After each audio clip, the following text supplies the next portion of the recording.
Yeah!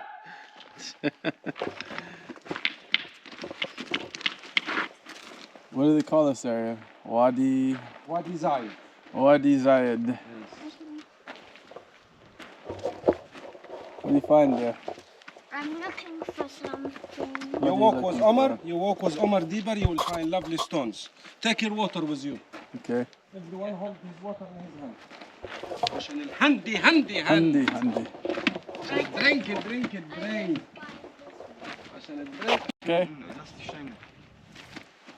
Alex, neem die kleine niet mee.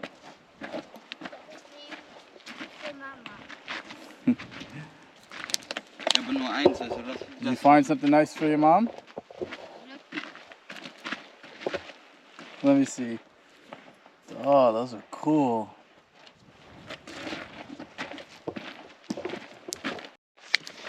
So Amr, what kind of stuff do you find out here?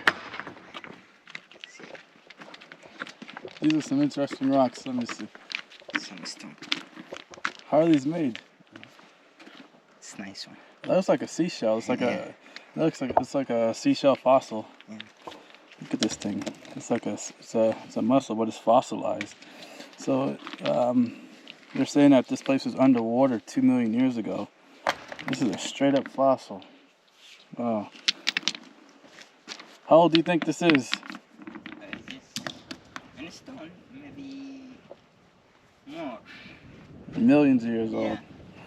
Wow.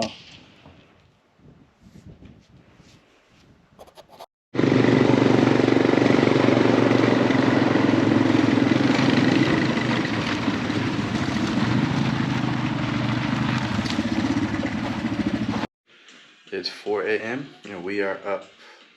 Alex is here playing iPad.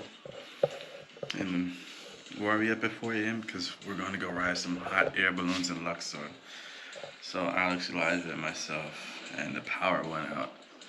So as soon as our guy shows up, we're out of here. And we hope to see some beautiful views and some interesting stuff up there.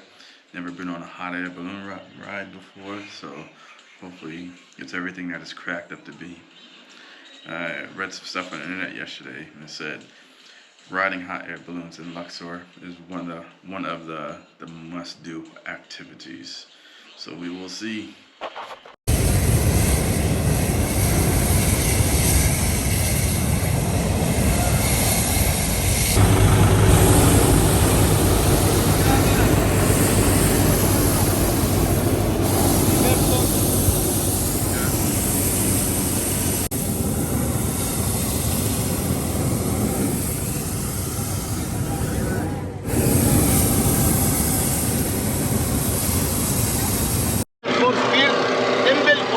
Worship the goddess Amun-Ra. Outside the temple, Valley of the Nobles. Valley of the Nobles, tombs of real sacrifice. On the daily court life, they are painted the wall in bright colors. Between Valley of the Nobles and Ramses II there, on the middle here, Valley of the Artisans. Valley of the Artisans.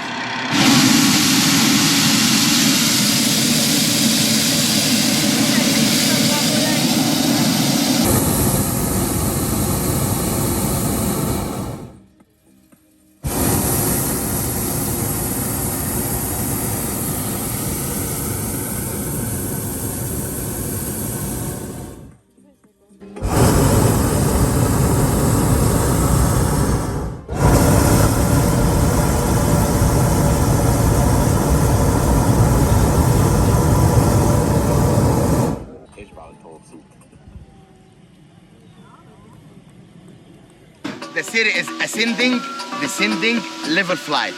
If I go high, we go that way. If we go low, we go that way. That's how it works. You understand? Always the balloons break the law. Yeah. Always like this. And do you know that? Why I'm doing this? Because I would love to show you Ramses III or Habu City or Ramses III or Ramses Kondo. It wouldn't touch you because you are inside. It will touch outside, not inside. It wouldn't touch you. It's only leaves.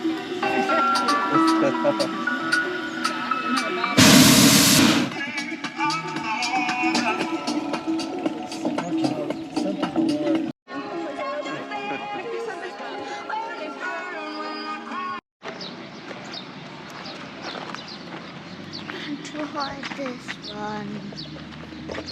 You want to hold it? Yeah. Okay, you hold it.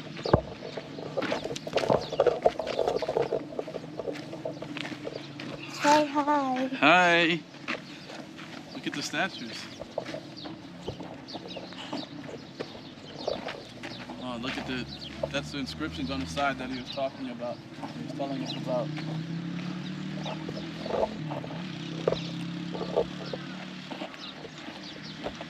See? It said about the Greeks and Romans that came in. Things itself, as you can see, completely destroyed. How long ago? Sorry, how long has it been since the tree has been gone? This is not the original tree. Yeah.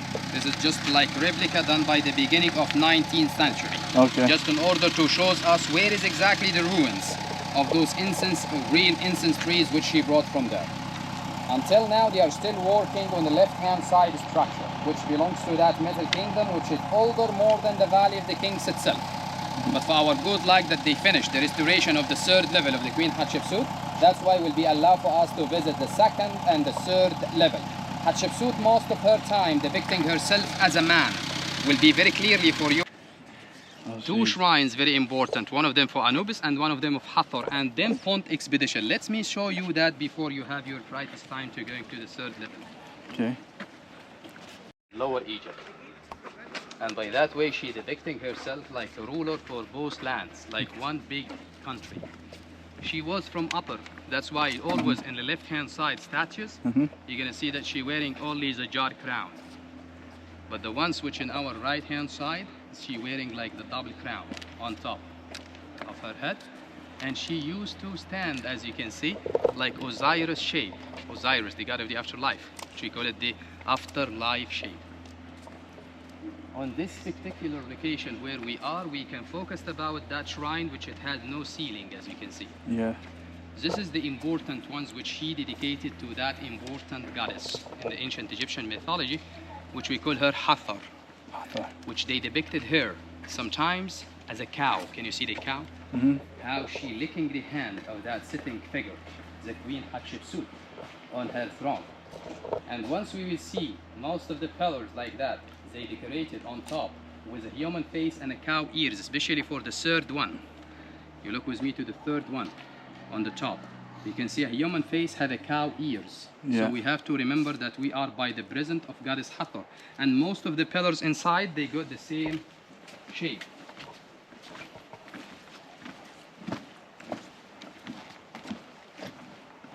As you can see by example, the one which is behind. Yeah. Third and fourth one over there. So this is the main entrance which led us to the main shrine which dedicated to that important goddess Hathor.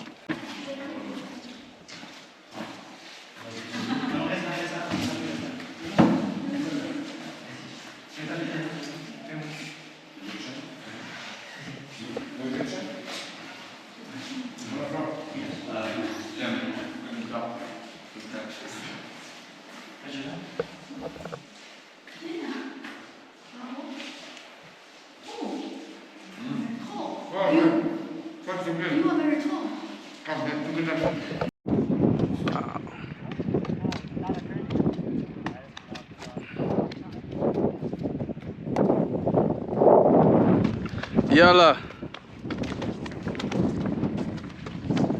Yalla.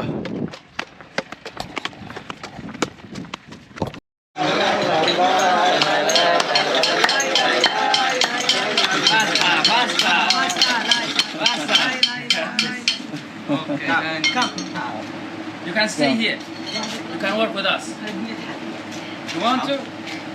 He shows you got a little bit lower hand and then you start to drill.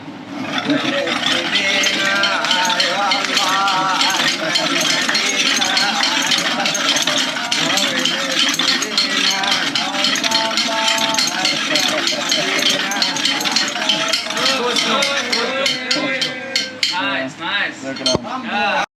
Can you see it? Yes, that's where Howard Carter lived. Yes. He believed that those people got the same mentalities of their grandfathers, so they gonna to help him how he can find the tombs or the way to the tombs. That's why he preferred to stay here, not anywhere else. And he succeeded to discover that big intact tombs.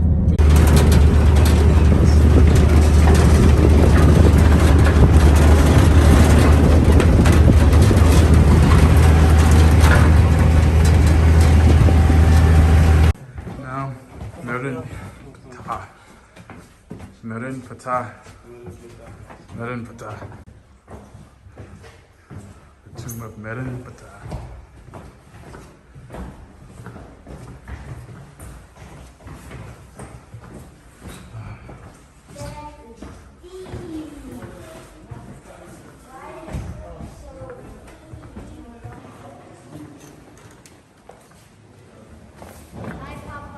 Hi, Alex. Oh. Wow.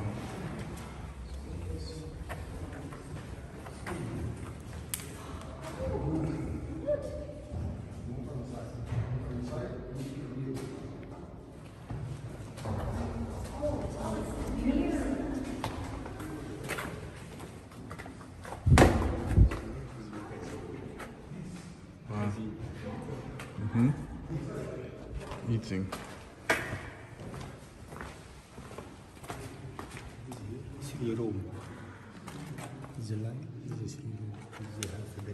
Oh, this is like a break room. That's the tomb there. So now it's in the Cairo Museum. Sorry.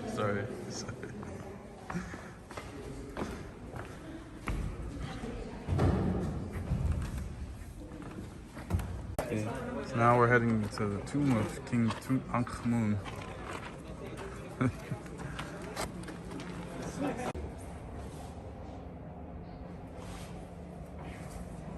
Wow, King Tutankhamun. Wow.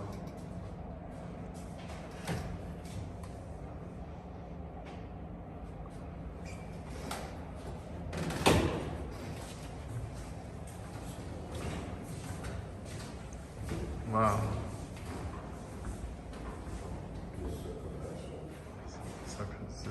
So our last stop is King Ramses IX. A lot of Kings Ramses, aren't there?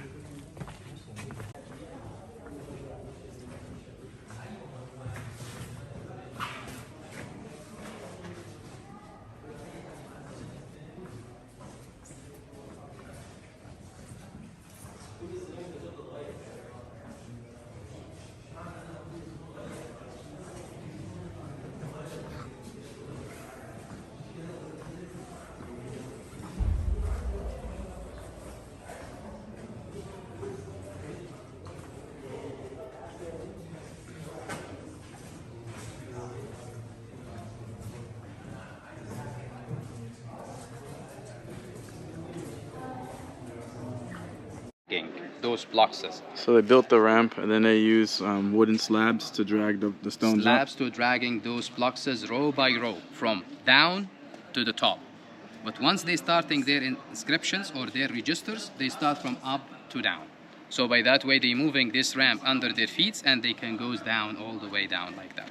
Wow. There were 2 ramps here, one on each side, but because of those 3 shrines, Egyptian Department of Antiquities, they moved that ramp over here to just explore and to appear for us those 3 important shrines, which they were built by that Pharaoh Seti II. Seti II, one of 19th dynasty. What is the main function for those shrines? They did use them as a resting places for the boats of Amun-Ra with his wife Amunet and their son Khonsu once they celebrate that big festival. So we can imagine together that they came from inside to outside to that open air courtyard, and then they take like rest time here. Before they taking their way into Luxor temple, which we are going to visit it later. We can see another big structure over there has 2 statues, still, as you can see, in standing shape, like live shape, because their legs are forward. That's being built by that king Ramesses III. If you remember with me that Ramesses III, the first tomb you see or you saw in the Valley of the Kings, that belongs to that king Ramesses III. He was one of Twintis dynasty. Twintis dynasty considered to be the last great pharaoh in the history. He came here, spectacular here, and he had that structure, like a small temple within the big one where we are. 25th dynasty's rulers, Taharqa, one of the Nubian kings, he came here in the middle, and he had 10 columns, as you can see those columns which in front of our eyes. Just one of them still exists with the open papyrus capital. papyrus. Do not forget, because this is the knowledge. That's why even their columns were shaped as papyrus flowers or lotus flowers. And by that way, one of them still exists, as you can see. And the rest, they are completely damaged, and we didn't found the genuine blocks for them. That's why it's not allowed for us to restore. So remember that if we pass the last 2 gates, we might get arrested. That's interesting. This area here, they're still excavating. Look at this mosque. Small mosque here. That's This shows us the ground level. That's the small mosque? Yeah, until the beginning of 16th century when they built that mosque. It shows us that all of these structures under the ground, they used them as a foundation of the mosque. As a foundation of the mosque. So by that way, all of this area, comparing with me by your vision, even those rams, as you can see over here, they've been in one day underneath. And by that way, nothing of them being appeared. So these were all underground? Yes. Wow. And even we're going to see the higher graffitis more than those rams over here. Once we're going to pass by the first entrance, by the first gate. Shows us all of this area was in front of our eyes was under the ground in one day. That's why I need from you that once you have your time in your hotel or in your country even, you can Google about the old pictures of those monuments what you have seen over here clearly. You will see that most of these things in one day, they were under the ground. Those rams, if we focused about the rams here, those rams, they are a very good representation for that god which we are talking about. Amun-Ra. That's very good. That once we are see any ram has 2 circle horns, we have to know that this is the good signature for that god Amun-Ra. So Amun-Ra, he had like 2 important shapes. One of them like a sacred animal, as you can see those rams, and it have to be with a circle horn, not straight horn. And one of them as a human has 2 long feathers crown. Like as you saw by example in Hatshepsut temple, and we're going to see more once we go inside. The first pylon which is in front of our eyes, that pylon, we call it like a pylon, like a big gate. This is very good advance of the art. Shows us the art during the time of the 30th dynasty, how they reach it to the very high destination or very high sizes like this. Being out of these blocks, limestone and sandstone, one on top of each other. But unfortunately for our bad luck, this is never finished. Yeah. Never finished. So don't believe any idea or any theory or any opinion mentioned that broken by time. It's not true. This is the one which is never finished. It was never finished. Because it's built by Nekhtanebbu, one of the 30th dynasty, the last dynasty of the ancient Egyptian civilization. And because that is never finished, so it is a very good example for us, teaching us how ancient Egyptian workers, they used to build those huge structures like that without any modern technique or any modern materials or something like that, which is dating back to that King Nekhtanebbu. Right now I need from you to just choose your ticket just by the entrance over here. Okay. So we have the sun god, we have the moon god, we have the lady of the ladies, the lady of transformation. Similar idea like this symmetry as you can see here. Amun-Ra with his 2 long feathers crown, goddess Amunet, and not his son, another god. Because the indication of god, Khunsu, moon disk.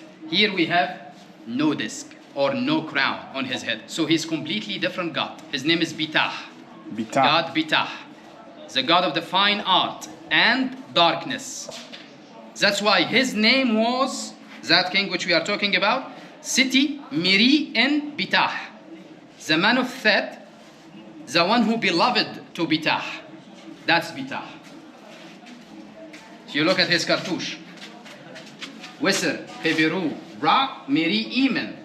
The real justice and the earliest powerful of Ra, beloved by Amun. Sara, Siti, Miri, and BTH, Bitah. Siti, the man of Set, beloved by God Bitah. Sarah, that's all I can read right now. And Nisut Beat. Nisut Beat. Nisut beat. Exactly. Very easy. Butterfly with a plant. Nisut Beat. Nisut or beat. Nisu Beati. Nisu Beati. So once they discovered the Rosetta Stone, is that when they... By time. This is not unfinished like the ones which we have seen outside. This is definite that broken by time because still we can see some of the colors still existing. Some of the inscriptions, as you can see, still in a very good condition. Behind of that pylon, we can see something amazing. The biggest columns hall ever on the earth.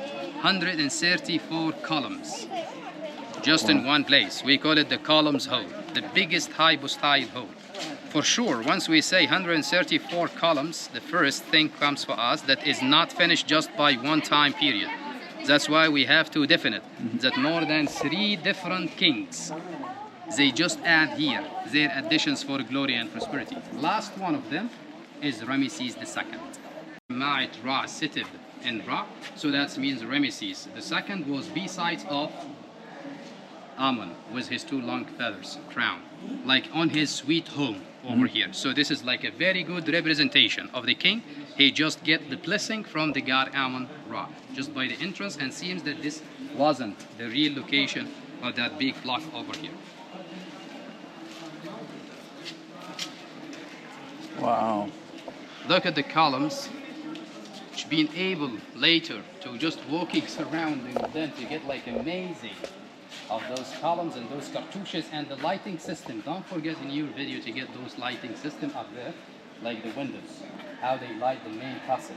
Look at this, guys. And how is the ruins of the columns still in a very good condition. Just 2 weeks ago, they finished the project over here, and later they will continue to just making the conservation of the rest of the columns.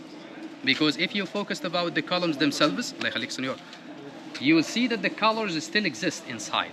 It has only just like dirt or sand or just mud outside. So they wanted to just make the conservation of the colors to appear the original colors, how it was looks like, as you can see, comparing that column by that column on here. Notice with me that 134 dadus, like those dadus, if you look by example like straight axes, like that one over here, you will never see similar sizes of those bases. This is a question for you. Why they not built like a similar sizes, equal sizes of those bases?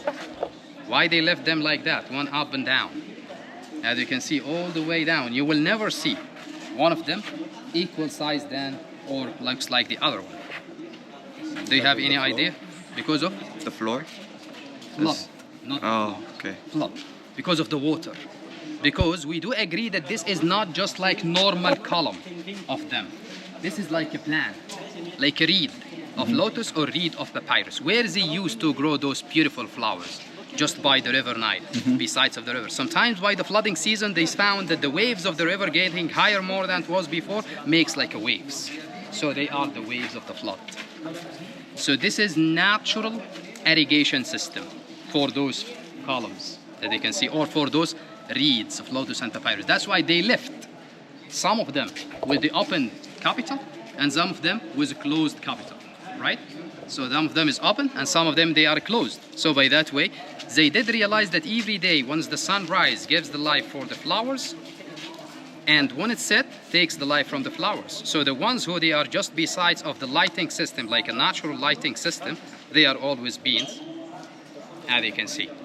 But the ones who they are far away from the lighting system itself, so they are all blooming, as you can see, to the top register. By that way comes to be like the ancient mythology, which it mentioned about that mythology itself, how they just wanted to create Wajit by hieroglyphics language, which it means right now the green field or the green. It's considered to be like, you know, cryptograph. They left it only for the people who understand the same meaning of the ancient Egyptian priests mythologies. They left for us that word like Wajit, like the green. And we figured out that they means the green field. The green field. The green field of lotus or papyrus, some of them is open the flower, some of them is closed the flower with its irrigation system, as you can see right there. So by that way, they made the waves of the river Nile itself. We continue to go to see another beautiful thing, so we call it the obelisk.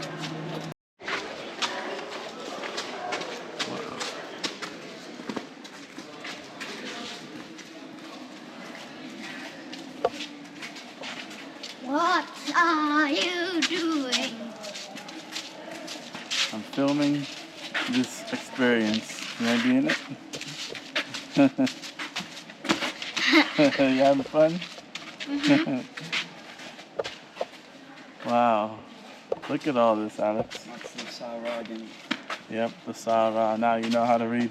Now you know how to read some hieroglyphs. Sahara. You remember the other hieroglyphs? From Aswan, the last governor of Egypt. Just one rock, as you can see, one block. Some of them, unfortunately, broken, and some of them moved outside of Egypt. Hatshepsut, she came over here in that spectacular location, and she added 2 obelisks made out of that rosy granite. One of them is still existing, considered to be the most heavy piece, still exists. 1,333 tons weight. Let's go to see it. And they moved that all the way from Aswan. Yes. Just with normal, easier transportation boats, like just river Nile boats. Carrying the same achievements and the same titles, like symmetry of that one, like the second one which it was recorded here, and by that way it becomes to be like very important. Here is the king, he wearing like the double crown, as you can see, Upper Egypt crown and Lower Egypt crown together. And besides of his feet, there was the beautiful wife. That lady is very famous. In the history, she is Nefertari. Nefertari, not Nefertiti. There is 2 ladies. Nefertari. Nefertari. Nefertari. Nefertari, she was the wife of Ramesses II, that one of 19th dynasty. Which it means, her name means the most beautiful.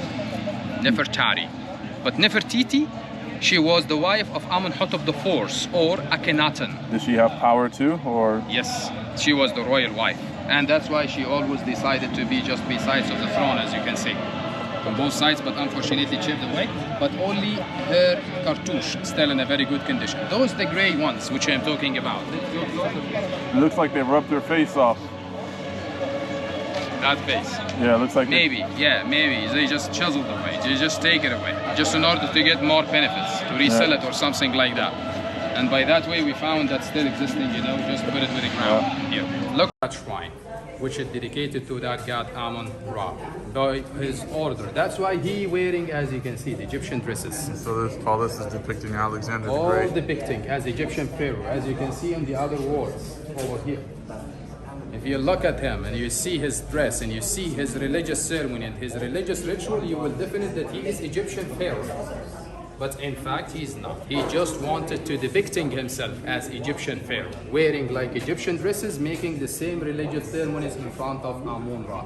Even he had his name on cartouches. Can you see?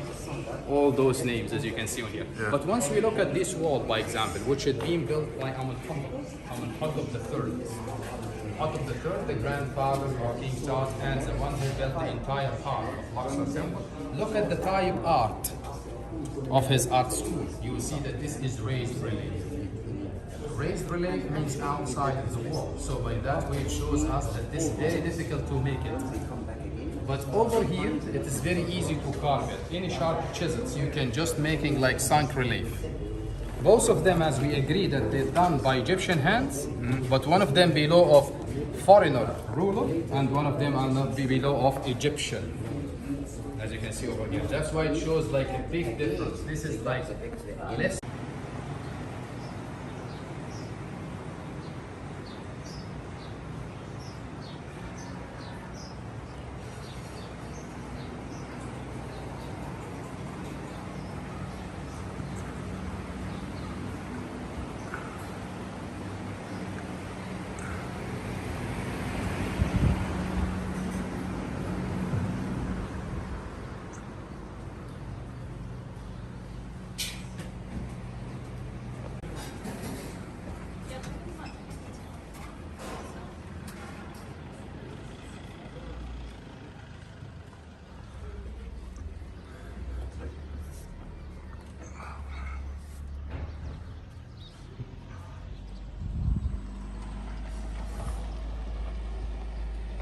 What can I say about Luxor? The stay has been short and sweet.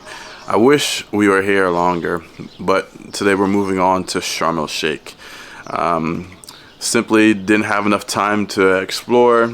If I would have planned this again, I probably would have spent more time here in Luxor. It's been really nice. I really enjoyed it. Got to see some of the main sites like Karnak, the Luxor Temple, went to the Valley of the Kings and checked out some of the tombs. And we had a really awesome tour guide who showed us around.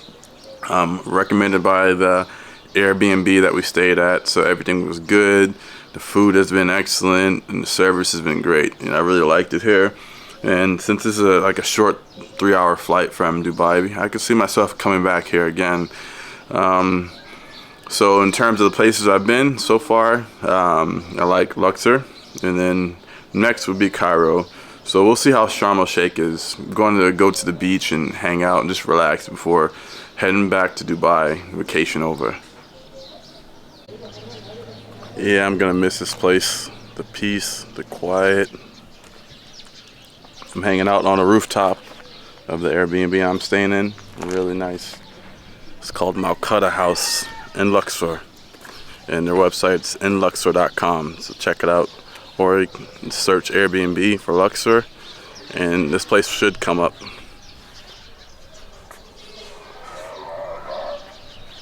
Oh, they got horses too. I didn't ride the horses, but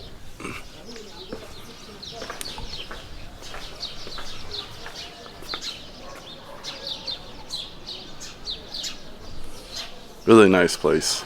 I'm gonna miss it. ربطنا بحمد الله منذ لحظات في مطار الأقصر. درجة الحرارة خارج الطائرة تشير إلى 37 درجة مئوية. الرجاء من حضراتكم البقاء في المقاعد حين توقف